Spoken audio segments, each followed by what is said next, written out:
Assalamualaikum warahmatullahi wabarakatuh. Bertemu lagi dengan Ibu Enggar Pawaninggali SPD dalam mata pelajaran Produk Kreatif dan Kewirausahaan untuk kelas 12 OTKP. Jangan lupa protokol kesehatannya, ingat 3M, memakai masker jika bepergian, rajin mencuci tangan, dan juga menjaga jarak. Salam sehat untuk kalian semua. Pada kesempatan kali ini kita akan belajar tentang materi dari modul 4, yaitu evaluasi kegiatan usaha. Tujuan pembelajaran kita memahami kegiatan usaha secara umum, memahami kegiatan public relation, menjelaskan evaluasi usaha, dan melakukan evaluasi usaha. Memahami kegiatan usaha secara umum. Usaha adalah kegiatan dengan mengerahkan tenaga, pikiran untuk mencapai suatu maksud, pekerjaan untuk memperoleh keuntungan. Jenis-jenis usaha diantaranya ada usaha mikro, adalah usaha produktif milik orang perorangan, dan atau badan usaha perorangan yang memenuhi kriteria usaha mikro. Usaha besar adalah usaha ekonomi produktif yang dilakukan oleh badan usaha dengan jumlah kekayaan bersih. Usaha kecil adalah segala kegiatan ekonomi rakyat yang berskala kecil dan memenuhi kriteria kekayaan bersih. Perusahaan menengah adalah perusahaan ekonomi produktif yang independen dan dioperasikan oleh individu atau badan hukum yang bukan anak perusahaan. Hal-hal yang harus diperhatikan dalam memenuhi usaha diantaranya disiapkannya mental kuat, adanya perencanaan produk dan jasa, adanya pembuatan visi dan misi, mengenali produk dan pasar, serta banyak yang lainnya. Kegiatan usaha public relation tujuannya membangun identitas dan citra positif perusahaan, menghadapi krisis, mempromosikan aspek kemasyarakatan. Public internal public relation, hubungan dengan karyawan, hubungan dengan pemegang saham. Public external public relation, adanya public pers, adanya public pemerintah, adanya public masyarakat sekitar, adanya public konsumen, dan adanya public bidang pendidikan. Bentuk kegiatan public relation diantaranya ada bentuk kegiatan penerangan atau informasi, adanya bentuk kegiatan peragaan, adanya bentuk kegiatan dokumentasi, adanya bentuk kegiatan publisitas, dan adanya bentuk kegiatan pameran. Melakukan evaluasi usaha. Proses evaluasi akan memberikan perkembangan ke arah yang paling baik kepada perusahaan tersebut. Oleh karena itu, dalam evaluasi usaha ini ada 10 hal yang akan kita pelajari. Adanya definisi, fungsi, karakteristik, jenis, tujuan, tahapan, evaluasi kelayakan usaha, evaluasi kemajuan usaha, monitoring, dan juga waktu yang tepat. Evaluasi merupakan suatu usaha untuk mengukur dan memberi nilai secara objektif pencapaian hasil yang telah direncanakan sebelumnya. Fungsi evaluasi yang pertama, memberi informasi yang valid dan dapat dipercaya mengenai kinerja kebijakan.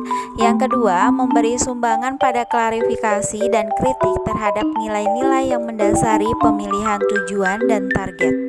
Karakteristik evaluasi adanya fokus nilai, adanya interdependensi fakta nilai, adanya orientasi masa kini dan masa lampau, adanya dualitas nilai.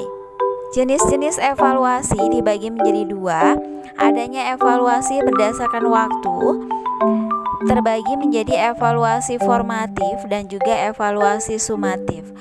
Adanya evaluasi berdasarkan tujuan terbagi menjadi evaluasi formulasi, evaluasi proses, evaluasi biaya, dan juga evaluasi dampak.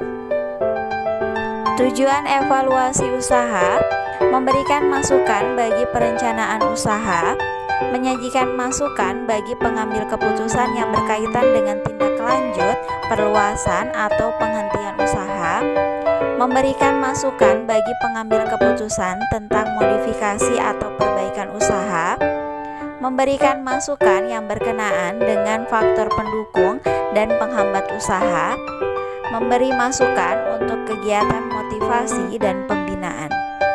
Tahapan evaluasi: menentukan topik evaluasi, merancang kegiatan evaluasi, pengumpulan data, pengolahan dan analisis data, pelaporan hasil evaluasi.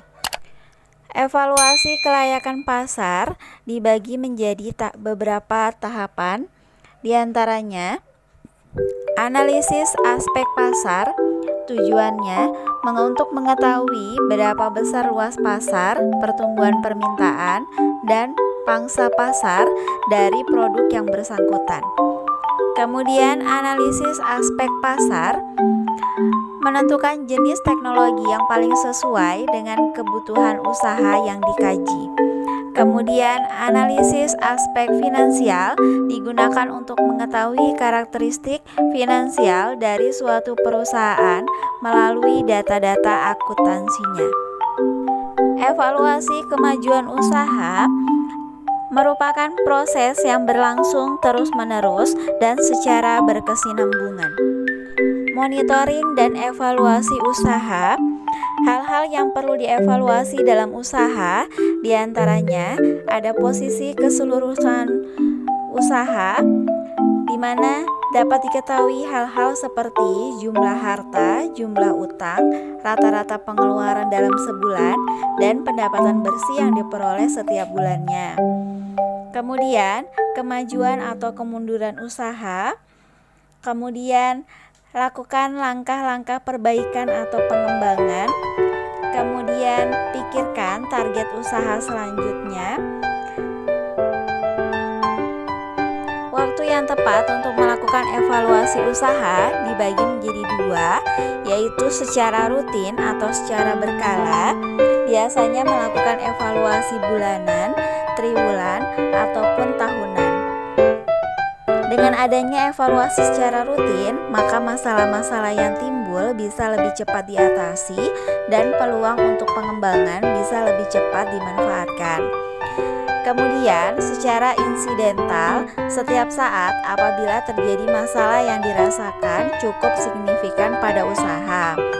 Evaluasi ini sebenarnya kurang baik karena masalahnya sudah terjadi dan tindakan pencegahan pun sudah tidak bisa dilakukan.